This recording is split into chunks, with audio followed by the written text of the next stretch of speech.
Assalamualaikum anak-anak. Hari ini kita akan belajar tentang benda hidup dan benda mati. Kemudian ciri makhluk hidup membutuhkan makan, juga proses fotosintesis. Ingin tahu? Simak baik-baik ya penjelasan dari Ibu. Nah, anak-anak coba perhatikan gambar Bella sedang makan roti di taman. Di sekitar Bella terdapat banyak benda seperti bola, makanan, pohon, kursi, batu, hewan, juga Bella sebagai manusia. Nah, menurut kalian, benda apa saja yang tidak membutuhkan makanan? Ya, betul. Bola, batu, dan kursi adalah benda yang tidak membutuhkan makanan yang disebut benda mati. Sedangkan manusia dan tumbuhan adalah benda yang membutuhkan makanan yang disebut makhluk hidup.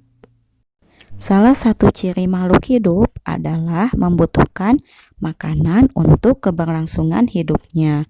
Manusia dan hewan tidak bisa membuat makanannya sendiri, sedangkan tumbuhan bisa membuat makanannya sendiri melalui proses yang dinamakan proses fotosintesis. Nah, sekarang kita simak bagaimana proses fotosintesis terjadi pada tumbuhan. Oke? Tumbuhan tidak dapat makan seperti manusia. Mereka tidak memiliki sistem pencernaan, bahkan tidak memiliki mulut. Mereka sebenarnya bisa membuat makanannya sendiri dan mendapatkan energi langsung dari lingkungan sekitarnya. Seluruh tumbuhan membutuhkan 3 hal dasar untuk membuat makanan, yaitu air, karbon dioksida, dan cahaya matahari.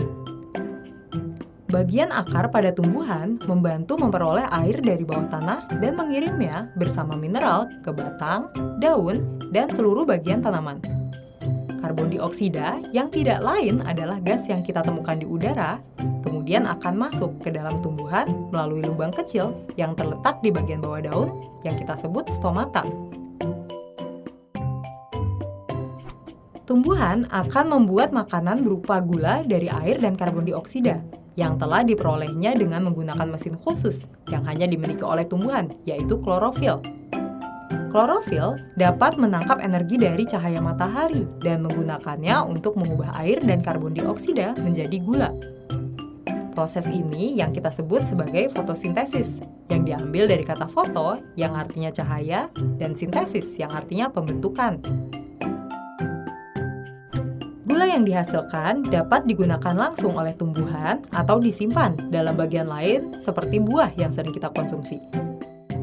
Selain gula, produk lain dari fotosintesis adalah gas oksigen yang akan keluar melalui stomata ke udara. Kemudian kita hirup dan gunakan untuk bernafas. Sekarang kita tahu, tumbuhan menggunakan air dan karbon dioksida dari lingkungan untuk membentuk gula dan oksigen yang penting untuk kita. Kita hanya bisa hidup apabila ada tumbuhan. Makanan yang kita makan dan udara yang kita hirup semuanya diberikan oleh tumbuhan kepada kita. Nah, bagaimana mengerti? Mudah-mudahan kalian tidak puas dengan penjelasannya dan akan mencari tambahan ilmu dengan banyak membaca. Oke? Assalamualaikum.